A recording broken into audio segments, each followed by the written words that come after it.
Ko'pincha ayollar o'zi ishlab pul topib boshlagandan keyin ular sevgi, muhabbatdan uzoqlashishadi. Ko'p insonlar nima deyishadi? Qalbing muzlab qopti, yuraging shunchalik toshga aylanibdimi degan gaplarni gapirishadi. Uzr.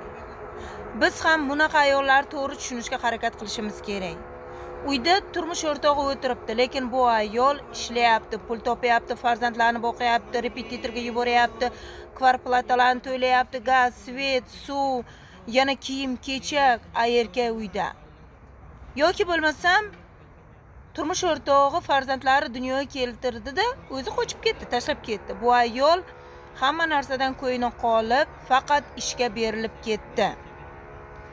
Bilasizmi? Har bir ayolni yonida erkak bo'lishini istaydi, tog' bo'lib turishini istaydi. Har bir qalbi tosh bo'lgan ayolda ham qalbini yerita oladigan erkak bor.